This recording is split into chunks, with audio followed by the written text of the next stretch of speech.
everyone. We are the Mediate Podcast and we're back for a very new series. We have a guest with us today. Not a regular, but someone that we always really like having on the episode. It's Andrew. Hello. So, you guys excited then for this new series that we're doing?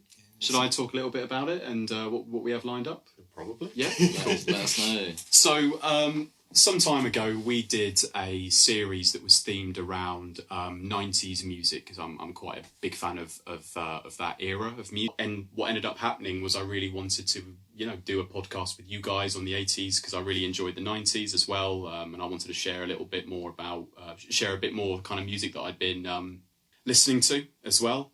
And so for this series, what I've tried to go for is, I think with the 90s, I wouldn't say I picked any underground albums, but I certainly picked a few more niche albums because I knew the decade better.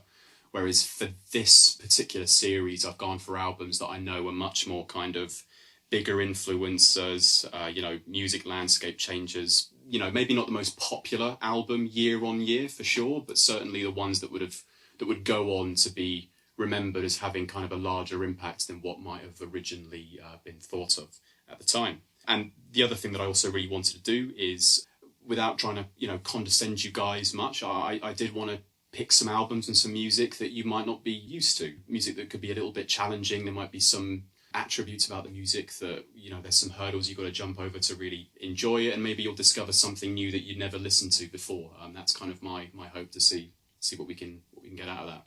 So Get a new Tony Rage Against the Machine going. Absolutely. I need to get another, Tony 9 or 10 on this series, so I'm hoping we can get that at some point. So, I think I've started off with a really, really strong pick for the decade. 1980 was a really good year, actually. I was torn between doing this one and doing my favourite Joy Division album, which I guess I'll talk a little bit more about towards the end of the podcast. So I thought what I could start off by doing was talking to you guys a little bit about Talking Heads, which is the band that I've picked for this first episode, a little bit about their history, just to kind of get you guys a bit more sort of knowing a little bit about the band. Is that all right? Sounds good. Yeah.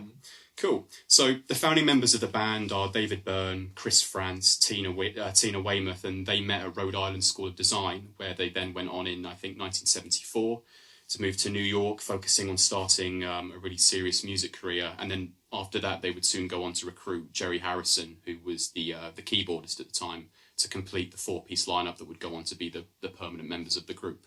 In 1977, they signed to a successful indie record label called Sire, a label dedicated to signing up and up-and-coming punk bands and new wave artists, which this band was kind of a perfect fit for at the time. And then soon after, in that same year, they released their debut album, which garnered some good traction. It was called Talking Heads 77, I believe. And it was praised particularly for Byrne's kind of nerdy and jolted vocal style. And of course, the second single from the album, Psycho Killer, which to date is by far their most well-known song. In 1978, they released their second record, more songs about buildings and food. On a personal note, I really like this one. I think it's one of my favourites of their other albums that we're reviewing today, apart from the one that we're going to focus on. It's got quite an experimental edge to it, and a variety of different styles really, really appeals to me on that album. And it was also the first album that had a collaboration with a really, really innovative figure in the music industry called Brian Eno. So in the Talking Heads capacity, he acted as their producer, but he was more known for his role in the prog rock band Roxy Music and some of his own music projects, some of which were actually with David Byrne. After more songs about buildings and food, they released Fear of Music, a very rhythmic-centred album. This is when some of the more kind of African-style influences came into the fold. And their fourth album, Remain in Light, is really the centrepiece of their career. Came into 1980, it just sneaked into the decade. It's a real feat of musical ingenuity. It has a lot of inspiration from the Afrobeat genre and certain figures in that genre, like Fela Kuti, blended an array of different genres to produce a real melting pot of ideas, styles, and textures. The band took a break from recording studio albums after a very concentrated and devoted period of their career to recording to do some solo projects. Eno and Byrne, for example, put their heads together to make My Life in the Bush of Ghosts in 1981, which was another heavily acclaimed album from the decade. And in 1983, their follow-up to Remain in Light, Speaking in Tongues, came out, which was the band's first album without Eno after quite a few years at that point. It's definitely, I think Harry would agree with me on this as well, it's definitely one of their more kind of poppy albums and dance-oriented albums. I think Eno's presence not being on it was quite apparent when you think about how the whole style of the album comes across maybe a little bit less self-important, and there's more of a return to the kind of upbeat, playful vocal styles that they were more known for. And it's also their most popular album yet, reaching 15 in the US Billboard 200 with songs like Burning Down the House. I know you're a fan of that one, Andrew. And This Must Be the Place, being covered and used in films a lot and TV shows since its release. I think Rolling Stone even had the album as 54 in its ranking of the best albums of the 80s. And the band's tour backing the Speaking in Tongues album was actually documented by a filmmaker called Jonathan Demme. And it formed the basis of the 1984 film Stop Making Sense, which, spoiler, we might possibly be doing on this series at some point. One of the best films of all time. It is very, very good, yeah. I actually had the pleasure of seeing this in, I've got the Prince Charles Theatre written down here, but we didn't go see it at the Prince Charles Theatre, and then we went to... Picture House Central. Yeah, which is like 2 minutes walk away from for it, the isn't it? A24 4K re-release this year. Very Yeah. good. Yeah, it was really good. And so after Speaking in Tongues and Stop Making Sense, the band went on to release Little Creatures in 1985, True Stories in 86, and their final album, Naked, in 1988. True Stories actually featured songs from a film of the same name, directed by and starring Byrne himself, alongside John Goodman, which it's a film I've not seen, but knowing that makes me kind of want to watch it a little bit. And in 1991, the band publicly announced they'd broken up with various members working on solo and side projects. In 1996, the original members, excluding Byrne, met to record the album No Talking, Just Head, which is a great album name. The hilarious thing is Byrne actually sued Franz Weymouth and Harrison for using the name Talking Heads as the artist name, so that's why they went by the name The Heads as the artist name, which I also think is quite funny. That's about it, really. The most recent development Harry has just kind of talked about. There was a 4K restoration of Stop Making Sense, which came out, it was this year, right? Yeah. 2023. Yeah. Although we didn't see the 4K restoration, or did we? I think we did see the 4K, and obviously I think we'll pretty touch upon this, but they had been estranged for a while, but around the re-release of that, there was a lot of Talking Heads getting together, doing TV interviews, reminiscing on their career. It was kind of a bit like when the Beatles this year sort of had that with, the final song coming out. Yeah, for sure. There was loads of coverage of the Beatles. The Talking Heads similarly had that around the re-release of Stop Making Sense. Yeah. That's a little bit about the history of the band. I guess we can start talking a little bit about the album. So if you hadn't already guessed, if you're not really a fan of the band, the album that we're doing today is called Remain in Light. It's their fourth studio album. It was recorded part in the Bahamas and part in Philadelphia in July and August, and it was released on October 8th. So it consists of only 8 tracks, and those 8 tracks are Born Under Punches, Cross-Eyed and Painless, The Great Curve, Once in a Lifetime, Houses in Motion, Seen and Not Seen, Listening Wind, and then it ends with The Overload. And the album ultimately does come in at around, I think, kind of the 40-minute mark, which is sort of interesting because I don't know if any of you guys are particularly used to this, but it does mean that on average, every song is about kind of 5 minutes long. Did you feel that length listening to it? Yeah. I did in some of the songs, particularly The Overload. I found myself thinking, is how I was checking over on. I was listening to it on Spotify and checking the progress bar of the song, being like, hey, just how far away? Oh, we're only about halfway. Okay. Because you came into my room and saw that I was nearly finished with the song. I saw I'll be back in 30 seconds, or no, a minute and a half. So, sorry, how did you guys listen to it? Did you listen to it separately or did you listen to it together? Separately. Okay. Yeah. Yeah, no, the raw feeling I've got, so the only song that's 3 minutes and something is... God, now it's slipped out my head. But it's definitely one of the later ones, isn't it? Seen and Not Seen is the only one that's, I think, 3 minutes and 20 seconds, around then.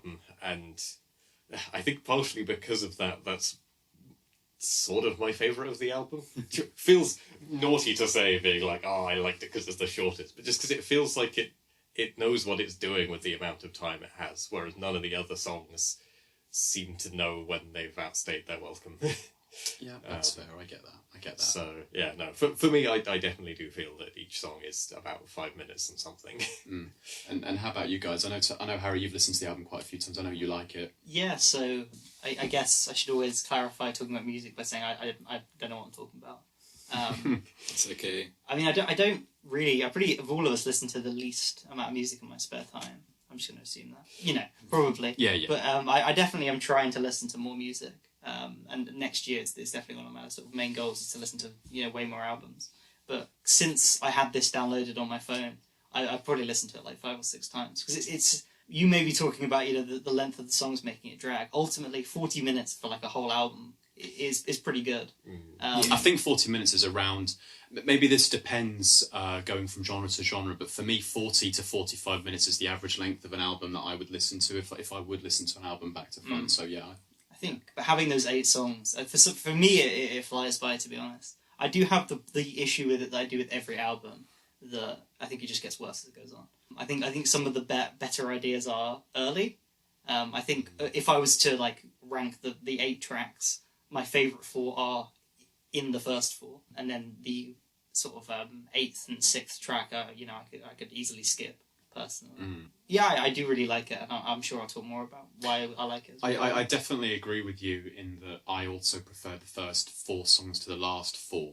But when we talk, I feel like these days I don't really listen to a song by a band and a song by another band and a song by another band. I don't really, listen to playlists very much. I like just, if I'm going to be doing something for 40 minutes, I would rather just put on an album and get some kind of experience from that. And I do think one thing you can't really criticise this album for, although maybe you guys will disagree, is that it does evolve and change, and the flow from song to song, I think, gets a bit different. So as you've said, the first 4 songs are a lot more livelier and energetic, and there's kind of a franticness about them a little bit. And then the last 4 are way more kind of toned down, I guess spiritual, passive, and I think that makes for kind of an interesting album evolution. Yeah, I think I'm probably the inverse of Harry in the sense that I don't like the first 4 as much. I feel like that more energetic style, like the way that the entire album is has a lot of like layered vocals to it.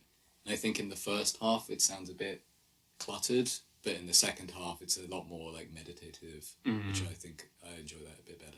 Yeah, I watched this really interesting video when I was like properly listening to this album earlier on in the year, and The Great Curve, which is the 3rd song, which I think is when a lot more of the Afrobeat and I guess funk influences on this album come to light, and it was just amazing watching someone have this kind of. It was a YouTube video that had the whole song playing in full, and then it had a certain amount of lines showing one instrument, and then every time a new instrument came into the fold, there'd be a new line added onto the song, and there would be some kind of wave format almost showing you this is the exact part in the song that this note is played, and then by the end of it, there's so much going on rhythmically as well, which I think made me kind of appreciate that song a little bit more as well. Yeah, that song has some of my favourite moments of kind of overlapping vocals and things like that. It just then, I don't know, it's sort of, I guess it builds up over the first minute or so, and then it reaches it, and then it just kind of keeps on doing it for then like the next 3 minutes, and then the song is over. It's a feeling I have with a lot of the songs on this album, that basically they come up with 1 or 2 like sentences that they like, and then they will just say that over and over again. So look at these hands. I'm a government. Yeah, Free trade zone. And then. Is that Listening Wind, I think, Yeah. Free Trade Yeah, Zone. I'm pretty sure for basically every song there is one phrase that just gets repeated to death on it. And they're like, it doesn't quite work for me, because, I don't know, I think especially with it just kind of dragging on like that, whereas I think there are ways that can be done. Was there any song on the album that you thought, I don't mind the repetitive nature of it, I don't mind the kind of looping nature of it? Or Not really. Not really. Right. Yeah, because even with the Great Curve, which had once it kind of first reached the peak of it all being layered over the top, and I was like, yeah, no, I'm really digging this. Then because it just kind of kept being that, I was like, okay, no, it's gone on too long now. It has proven me wrong. I didn't just want this for the rest of the song. But yeah, I think some of it as well is. Well, it's a mixture of how I listen to music. So I rarely go for starting an album and listening it through to the end. I have an ever-growing playlist of songs that stick out to me, and then I have them on. So yeah, I think some of it is just that, for me personally... Do you think you get some down- kind of fatigue listening to A so bit. much by Yeah, well, one it's- band in a short space of time? It's also sort of realising that I'm sitting down and then the relation that I'm having with this music is not... Like, what I'm going through and it's making me think of other bands I like more, I can't just put that in to be the next song. I now have to listen to the whole of the album, which is... Yeah. It's counter to how I've I had deal that with feeling music. with certain films that I've watched where they pay an homage to another film that's, you know, miles better than the film you're watching, and you're just thinking, I really wish I was watching that right now. So I can get that. But I understand, at least with this way, it's the other way around, where it's inspired a lot of probably the bands that I do like and would like to go listen to instead. But yeah, it is just, I think some of it is just it not meshing to me the way of listening to an album in full like that. But I think another of the elements is that the very interesting stylings with the songs, especially with Born Under Punches, it's this kind of frantic music that feels like it's fighting with itself. So it creates these very interesting waves that are crashing against each other, and it does well that it's listenable despite that. There are quite a few experimental things like that try that and then aren't listenable. So it manages that and is listenable, but I think kind of because of that, it's a bit exhausting, especially as a whole album of it. Yeah, I completely agree. I agree in your assessment, and I understand why you could find that exhausting. The thing for me that I think is probably a little bit different is that I'm now so indoctrinated by listening to albums, because I'm always on the lookout for new music and new album experiences that kind of expose me to something different that I've never had before, and this album certainly fits that bill for me anyway. And Born Under Punches, I remember so distinctly the first time listening to this album and hearing the first 5 or 10 seconds of Born Under Punches and just thinking, what the hell am I listening to right now? This is so unique and weird and bizarre, but in a way that kind of entices me in. And it has an initial hook, and I understand that and this is something that's very much in keeping with a lot of attributes that you see in funk music, which is that there'll be one melody or one tune that kind of gets looped over, and then other... It's used as the building block, and then you have other kind of embellishments that come on, and Born Under Punches, I think, definitely has that. Yeah, so it's sort of weird where thinking, so LCD Sound System, which I hadn't immediately thought of actually until my brother mentioned it to me, with how that... for me, does that sort of thing so much better, or at least in a way that works for me. And LCD Sound System songs can get quite long, and they do have a bit of a repetitive nature. But if you're locked into that groove, you can enjoy it. The first time I listened to an LCD Sound System song, like, it wasn't quite like anything I'd heard before, and it starts off very slowly, but they're so well paced. Like, you sort of... I listened to it when someone else put it on, and I thought, that's a lovely song, and I looked it up later and was incredibly surprised to find out that it was like 6 or 7 minutes long, and I thought, but I swear I was only listening to that for like 3 minutes when my friend put that on, and I listened to the entire song, and I put it on again, and I was like... And then I just got into this state, and then it was the end of the song, and it was like, yeah, no, I just spent 7 minutes listening to that song, and I didn't notice. And in fairness, with most of the songs on this album, I didn't notice that they were... I didn't piece together that they all must be about 5 minutes long until I got to the end of it. And it was only at the Overload where I was like... Really feeling the length of it. Yeah. Mm-hmm. Yeah. But the others, I didn't realise they must be longer than I thought they were until I got to the end. I kind of had the same experience with LCD Sound System. The first song I ever heard by them was years and years ago. Again, like a lot of songs that I now really like. Johnny recommended a song called Daft Punk is Playing at My House. And I listened to it, and I did really like it. And then recently I listened to the whole of their album Sound of Silver, which I think is one of their more well-known ones.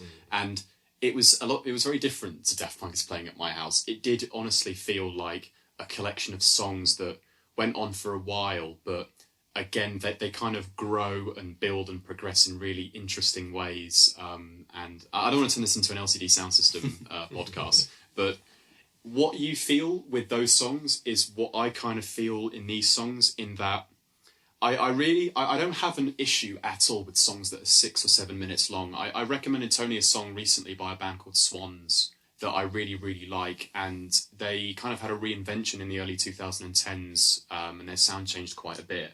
And now, when they release albums, these albums are 2 hours long. I'm not even joking, like hour 58, hour 59, 2 hours. And I've listened to a couple of them, and the songs on there are 15 minutes, 20 minutes long, and the whole premise of taking a looping riff or a looping melody and playing it over and over and over again, and then getting yourself as the listener locked into some kind of groove is kind of what forms the basis of that music. And I think Born Under Punches, for me, it certainly has that. It grabs you, and you mentioned the franticness of it. I think it's like a lot of songs in this album, I think it has an ominous energy to it. I think it's kind of daunting in a way. And one of my favourite things about it is the way that Byrne sings on it. Now, I get that someone could listen to David Byrne singing and going, that's kind of obnoxious and annoying. But for me, I love how loose it is, It's like, I don't listen to much jazz music. I've listened to some jazz music, though, and the thing about it that always turned me off is just how loose it is. It's all the jazz I've ever listened to, it's like, you come in whenever you want, and you kind of come in whenever you want, and there's no like structure or cohesion to it. Maybe I'm being a bit unfair, but that's my experience listening to jazz. And for me, this song has that it has that feel of when David Byrne is singing, he kind of comes in when he feels like it, and it gives that sort of loose feeling to the whole song. It doesn't feel like he's singing in time with the music in such a way. It's so it's just kind of so loose and erratic, but it's a vocal style that I really, really like, especially on Born Under Punches. If I'm right, that David Byrne is the one that has the more like the spoken sounding part as opposed to like the more like vocal part. I think he's the lead singer on all the songs. Yeah. Well, whatever part of it is, there's in Born Under Punches where it's like someone comes in and it sounds more like they're speaking than they're singing. It kind of gave me that vibe of like in GCSE drama where there'd be like a song playing and then the main character would come out and do their like speech. I mean, David Byrne does have like huge main character energy. I think a little bit of the origin of the band, right? The other two founding members were like a married couple. Yeah. And David Byrne was just a weird guy in their art class who would be doing like strange performance art. Yeah. And I think part of my bias towards like really liking him and his sound is seeing him, in the film. I'd love to see the film that he directed as well that you mentioned. He sort of like ties his voice together with his like physicality. He's like a very like tall, skinny man that just looks uncomfortable in his own body, and he creates this kind of like neurotic, nervous, funky white boy character. Absolutely. Really well. And I love the weird, like the strange things he can do with his voice and how he can sort of turn it into an instrument. And I'm a really big fan of the first song and the way it sort of it's got just these like really great like licks and riffs, and it's looping them and layering them. And I think, if I'm not mistaken, the way that this album was constructed was just messing about in the studio, trying to create really cool like great sounding like loops, and then they would sort of play around with like layering them and like see what they can do. And the song's great because it's two songs basically. That you've got like a really cool bridge in the middle. But you've got Born Under Punches, then you've got When the Heat Goes On. Yeah. And then when by the end of the song they start like merging into each other, it really works for me. I think it's. I did read, I think online somewhere, that Brian Eno originally wasn't going to be their producer on this album until he heard the demo tapes, what they were working on, and kind of got excited by the idea of coming back. So I think he probably had some fatigue from working with them on a few albums at that point. But yeah, it's interesting what you mentioned about the kind of persona, I guess, that David Byrne has, and how if you're in a band with him, he's the sort of guy that I think you could get sick of quite quickly. Yeah. And the fact that the guy's got quite a big ego, and the fact that he's probably the lead songwriter and the lead creator in a band, I think is what almost caused the band almost to break up before this album, because they weren't sure if it was ever going to get made. And I'm always so grateful when there's music that I love listening to, and think of just kind of films I love that almost didn't get made, but I don't know, there was some kind of light bulb that clicked or turned on, and then it got done. I think speaking of David Byrne, probably the biggest hit on this album, maybe the best song in it, Once in a Lifetime. It was a huge hit, and I don't like to bring up music videos because we have it's a podcast for that. But the music video for that, I think, was very popular. Where he's got like a George McFly style kind of with the glasses and stuff. Yeah. And I think that song and his energy kind of creates this great ambient, almost like suburban hell of not realizing where you are and what's going on. Yeah. and then the water starts coming, from under the ground. Yeah, sorry, Tony. Did you want to say something? Yeah, once in a lifetime. It definitely feels like it captures a moment in time. And the one note that I put down that stuck with me when I was listening was it just makes me think of film music. And I was like, there's got to be something really famous that uses this as an insert song. And I couldn't find anything in particular other than Hot Tub Time Machine. I was like, that can't be it. God, I've forgotten about that film. It's the trailer for Downsizing. Oh, no way. We had this conversation. No way. He's mentioned this about 3 times to you, Tony. It played, and it works really well in that trailer. Yeah. For that great film, Downsizing. Oh, man. Yes, Yeah, definitely film music. Once in a Lifetime is one of the highlights on the album. I think it does have a really strong hook. I really like the kind of, there's that sort of weird kind of shimmering, almost ethereal sound that that kind of plays during the sort of the main verse section. And something else that I really like about the song that I read online was that, I don't know if you guys have ever kind of experienced listening to this. I know, Harry, you of course now listened to it quite a few times, but for me, the chorus always comes in at a really weird time. It's almost like the chorus comes in halfway through the middle of a bar, which I find really interesting. And it's always caused me to... Before I knew about what they did in the studio on this song, it's something that always used to catch me out that I kind of liked, that I thought was a bit unique about the song, which is that why doesn't the chorus come in 2 beats later? It just feels off. But then I read online that Eno in the studio had kind of encouraged them to have different, I guess, focal points in when they're actually playing the music, so that it encourages, creativity, and encourages a good improvisational work in the song. Because, yeah, like I said, I think it's that bass part. It's like dum dum dum. It always sounds like it starts off a bar, whereas if you treat that as the third and fourth beat in the bar, then the chorus actually comes in at the right time. So it's just a cool little kind of interesting, I guess, quirk about the song that I really do like. And I obviously love, I know you guys weren't a big fan of, you get locked into something, you get locked into these songs listening to them, and if it doesn't feel like they develop, they kind of become mundane quite quickly. What I do like about this song is that it's undoubtedly, for me, one of the most repetitive songs on the whole album, in that it has a verse, then a chorus, then it goes back to the verse, then the chorus, then the verse, and the chorus. And it doesn't really develop much, but when you think about the song being about someone who's having a midlife crisis and questioning everything about their life and what they're surrounded by, it kind of makes sense if you think about one day bleeding into the next, and it becomes quite monotonous, repetitive. I always liked that dynamic about Once in a Lifetime. I don't know if you guys kind of agree with that. Yeah, it's the one closest to being an LCD Sound System song. Fair enough, yeah. It is the song that I enjoyed most. The only song I would actively listen to again from the album.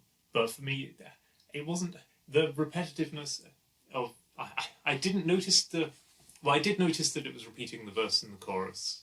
But for me, I just found the chorus very compelling. So they were doing a good thing, and I was enjoying it. And then there was a bit... I was enjoying it. I was thinking, yeah, this is pretty good. And then there was the line, "There is water at the bottom of the ocean." And I was like, Remove unsold. Parry the water. Like every time he says, I'm pretty sure he does say parry the water. Every time he says that, I just think of Dark Souls. Carry, isn't it?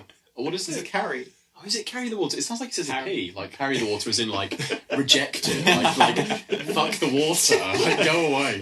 Because the water is supposed to represent, I guess, the current of life in a way, kind of just guiding you towards your, I guess, predetermined death, for lack of a better word. Or, predetermined, these are the things that you're going to have to get in your life at some point. Everyone has this. And it's his idea of trying to, I guess, kind of reject that notion in a way. Because of the way he sort of sings and the way it sort of loops and layers throughout the album, a lot of the time it's hard to tell what is actually being said. I find this is the song, and Pretty Wind in My Heart as well, where the lyrics are almost like the centerpiece of the song, that you can kind of understand what he said. Yes. I think that I haven't thought of that, but that could be... I am a fairly lyrics-minded person, so that could be why this song appealed to me more. Yeah. 'Cause I could hear what was being said and could follow it. You know what? I'm the complete opposite. It's so strange. I really struggle to identify with lyrics and relate to song lyrics in a lot of songs, and that's mainly just because I have a hard time understanding them. I've always been bad at understanding what someone's singing. So for me, what appeals to me the most is, I guess the sound of people's voices rather than the content of what they're saying, as well as the instrumentation that goes on in the songs. That's always, I think, what grabs me the most in the songs that I really I like. think we found the split because I'm the same as you. Yeah. There are like moments just from listening to the album loads of times there where there are lines that you can sort of tell, like the obviously the "My God, what have I done?" is what have I pretty done? much the final line of the verse. Yeah. And also the sort of the breakdown like semi-rap section about facts, which is great. Yeah, is that in Cross-Eyed and Painless? Yeah. Yeah, I thought so. Looking at the lyrics of that song, they're hilarious because they're all about graphs and facts. But yeah, that breakdown section is a particular favourite. I mean, I would say that I do like all songs on there to a certain degree. Yeah, I really like all the songs on here. And I do like Listening Wind a lot just because of, like how Tony mentioned the word meditative. I think that's such an accurate way of describing that's... Yeah, so it's one of the two songs in the album, like I said, where you can tell the lyrics. And I think it tells like a very clear story as well of like a Native American doing like domestic terrorism, which is pretty sick. And it's one of the few songs I heard and like pretty much was like, is that what this is about? And actually like wanted to look up and like, yeah, it pretty much is. That was my experience as well. It was like, hang on, are they doing a terrorism? Yeah, it's trembling hands carrying a package through that free trade zone. Yeah. And I guess the last song that I wanted to talk about a little bit for me on the album is actually the final song is the final song. It's The Overload. And I really get why you guys don't like it, and I really get that it can drag for you. I really liked it, and the reason I really liked it is because it reminded me of one of my favourite Joy Division songs. And then I researched this song a little bit more, and I never know if these stories are true or if they're just kind of made up because it's like, oh, that's kind of cool. But what I did read is that around this time, Joy Division, well, they were only around for about 2 years, but they were releasing music at this time, and the members of the band had read some kind of review in an article in a newspaper about Joy Division's latest album, and without ever having listened to Joy Division, they tried to use that as the inspiration to create the song. And it works well because I thought I was listening to Joy Division. It's in particular, I don't know if you guys have ever listened much to their music, but my favourite album of theirs is called Closer, and the penultimate song on it is called The Eternal, and it has that similar kind of like very kind of, it has an air of death around it, and it's unrelenting in a way. It's incredibly dark and gloomy, and you really feel like you're moving to something kind of terrible about to happen, but in a very, very slow, gradual way. And I definitely get that with The Overload. I think it has one of the most unique atmospheres on the whole album. I mean, you really do feel like you're walking with, the soldiers of death that are just marching somewhere. It really does feel like, I don't know, some kind of storm clouds are gathering. I really do like that about The Overload. And I also think, again, it's an interesting way to end an album that at the start sounded so full of life and lively in a way, and then by the end of it, it just has this kind of like decayed feeling to it. Yeah. But it doesn't work for everyone. I get why you guys weren't a fan of that song in particular. Yeah, so I was sort of waiting for it to go somewhere, and then it doesn't. It stays the same pretty much the whole time. And yeah, I don't know. I like to be taken somewhere by a song, or at least if it's not going to do much, I like it to at least be like, I don't know, lying in the sea, having like waves come and, just like having waves come and just like splash around you a little bit. But it was just like you're standing on the beach and the sea is just going backwards away from you forever, and it's like, oh well, well then. Yeah, there's no pack up your tsunami. beach towel and Tony, tell me a little bit more about. I still don't know if you actually liked this album. Or Yeah, not. I am of two minds about it. On one hand, I get the sense that I like it the more I listen to it. But on the other hand, it's like, as I hear Jono and Andrew's points, I'm like, yeah, that part does suck. I shouldn't have fucking invited them on the podcast then. No, I think it's difficult. I don't know. I think, yeah, net positive, I'd say, if you want to hold me over the coals for it. Because there's some parts in it I really do like. But yeah, sometimes that sort of meditative, quiet atmosphere is like, yeah, I get the sense that it's building, except it's not. Nothing's been built. It is workmen looking busy on a building site, but they're not actually doing anything. I think what really like appeal. I mean, this might be because I'm a fan of their next album pretty more than this one. But like, I think I really do like the more upbeat, kind of like weird, like funky dance songs that they make more than their sort of more meditative. I can't say that word. More than their more meditative. With the meditative podcast. Meditative, there you go. Yeah, more than their mediated music. Like, I really like this sort of like crazy, like where you're just hearing instruments, you're like, what the hell is that? And they keep layering, and David Byrne's doing weird things. Yeah, going back to the sort of start of the album, and well, specifically Born Under Punches. So how I came across that song, Yes. Was listening to Desert Island Discs on BBC Radio 4, well, I'd forgotten who it was that had picked these songs, but I remember Born Under Punches being picked, and them sort of saying how interesting, all the things Ethan had used to describe it, basically. And so yesterday I was like, right, I should probably look up who it was. Be a useful thing to bring up.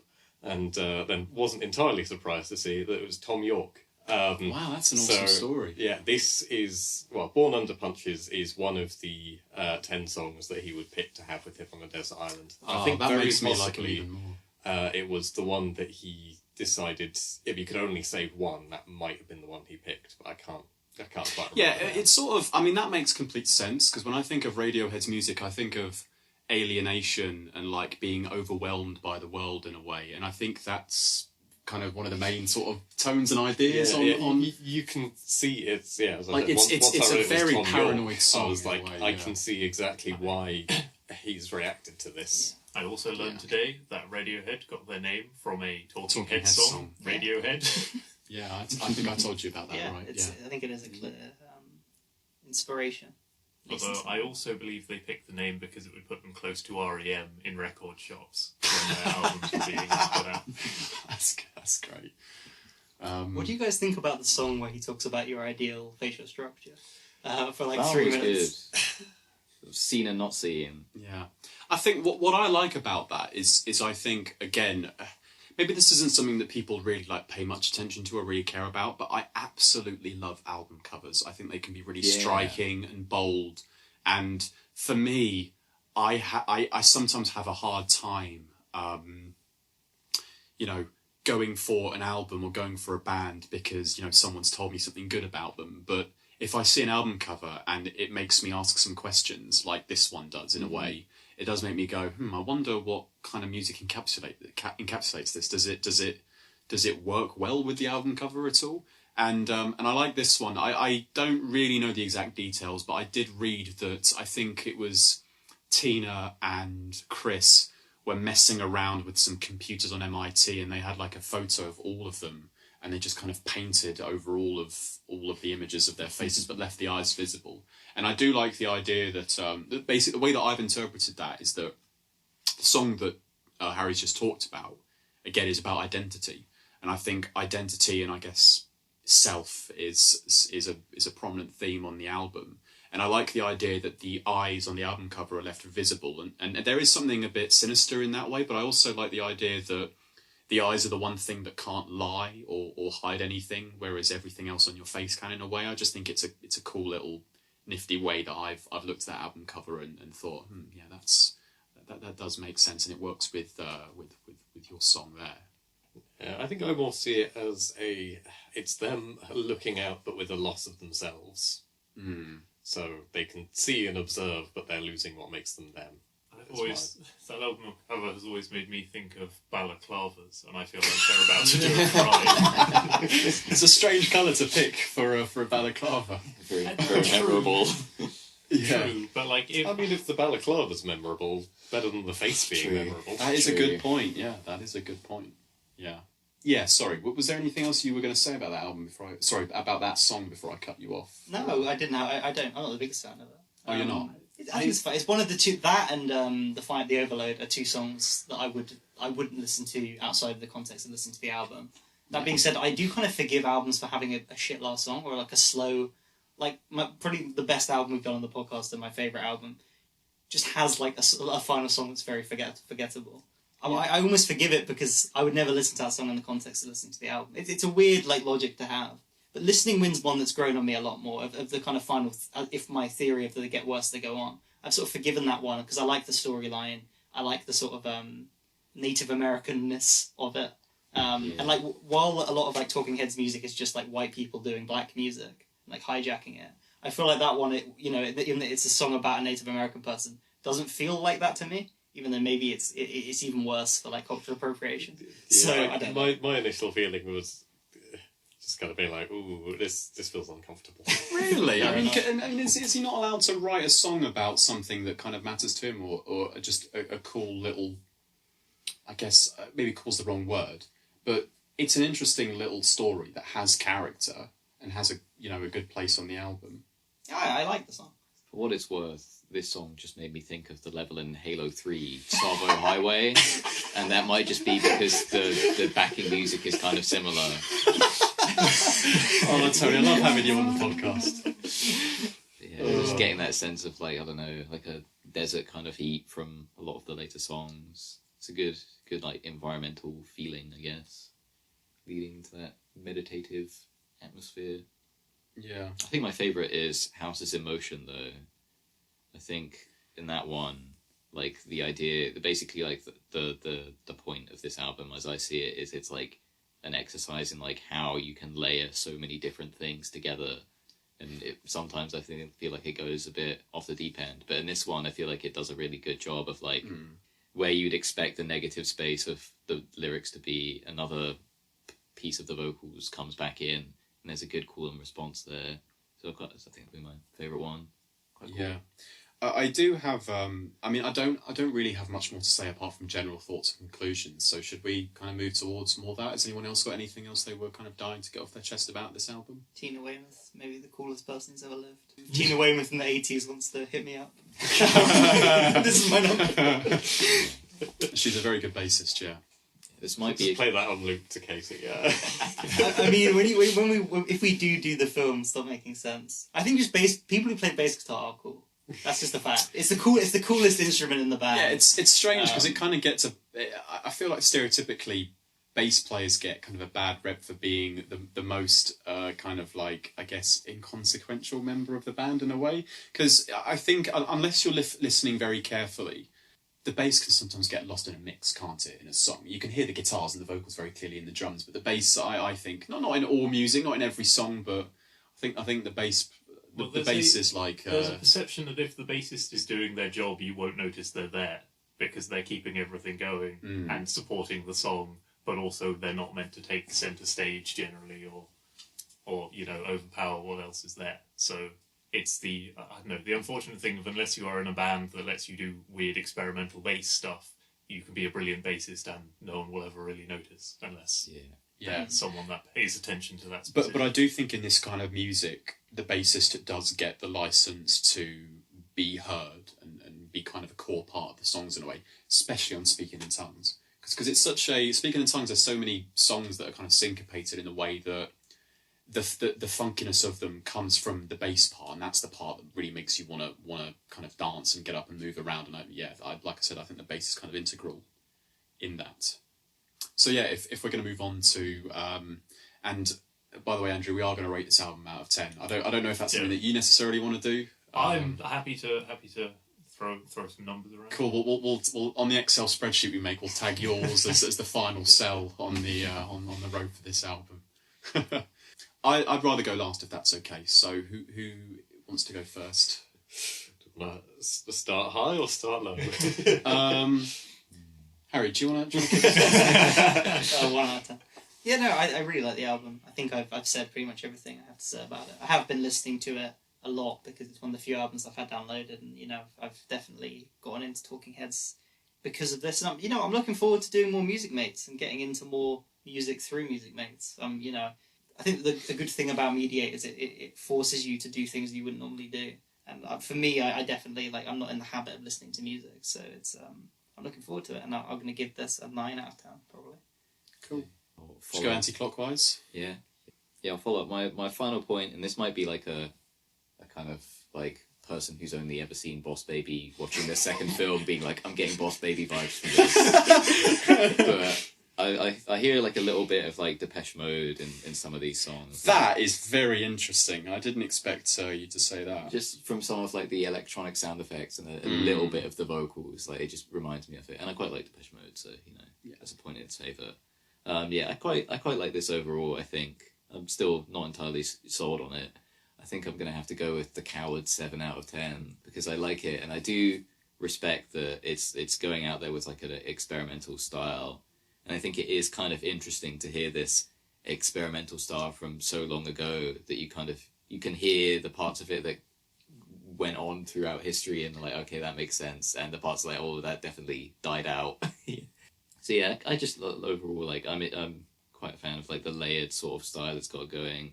And I appreciate the fact that, they went out and tried that, even though it didn't always pay off. It definitely works in some moments. So good on them. Talking Heads. Thumbs up. I'm glad you liked it, Tony. My feelings are similar to Tony's, really. Listening... I'm pleased to have listened to the album. I probably won't listen to it again. Andrew, sorry, let me just ask you quickly there. Is it an album that you had... I presume it's an album that you'd heard of and you knew things about... I had seen the album cover before. I was aware of the Talking Heads. Because you told me you knew Psycho Killer and a couple of other songs by them. I knew 3 of their songs and only liked Psycho Killer. But yeah, the Talking Heads are a band that I had been like aware of for a long time. I knew about them. I knew I should, like, in theory, like them, but I never particularly sought them out. I think possibly because I had heard Burning Down the House and Road to Nowhere, and they just did nothing for me. And Psycho Killer wasn't enough of a draw to get me listening to any of their albums. But listening to this album, I could hear, like, stuff, like, there is, I don't know, the first song being obviously very Radioheady, and I love Radiohead, and then there's some songs being, LCD, like, proto-LCD sound system, and I love LCD sound system, and there are songs where there are bits where, the, like, guitar sound ripped straight from David Bowie, which, I mean, because Brian Eno, obviously, but, like, I love David Bowie. And there's bits that sound like Adam and the Ants. And I love Adam and the Ants. And I don't like Talking Heads. And I don't know why. And I find that kind of... I feel like I should like them. Do you think you'll ever spend time searching out other albums they've done? Because like we said, that their follow-up to this is it's different. It is different. I am curious to listen to some of their other albums from like earlier and later and see if there is a period they had where I'm like, yes, no, that's... Because I was just glancing at the Wikipedia page, but seeing the list of bands they had influenced, and it's a whole bunch of people I like Franz Ferdinand as well, being another, group of art school weirdos who are like, let's make weird dance music for people. But yeah, I did enjoy Once in a Lifetime. I am going to give it a 6 out of 10 and feel a little bad about it. Bloody hell, that is higher than I thought. You made it sound like you detested this album, Andrew. I thought you were going to give it a 2 or a 3. Oh, well, I didn't hate it. It's not like bad. It wasn't unpleasant. It just didn't... I didn't like it. I don't know if it... I would have given it a 5 had I not liked Once in a Lifetime. And 5 would have been my... I don't dislike it. I don't like it. It's just... It's not for me. Well, I don't think it's bad. Positive, yeah. I don't think it's a bad album, and I can see why people like it, and I wish I liked it more. But yeah, I don't.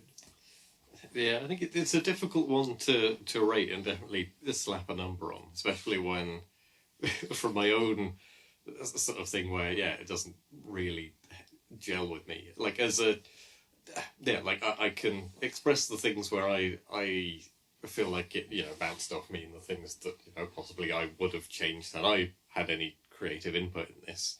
But I don't know, it's kind of there as the creative machinations. It's probably what they wanted to do. Like, we can't fault them for what they have made, because this was clearly what they were intending to make. This wasn't like... But I'm asking you about how much you enjoyed it and what appealed to you. As a creation and a piece of art, it's good and has clearly inspired a lot of people that I am grateful for. It feels something that cannot have a number put to it, so I'm going to put the middle number on, which is 5. Nice.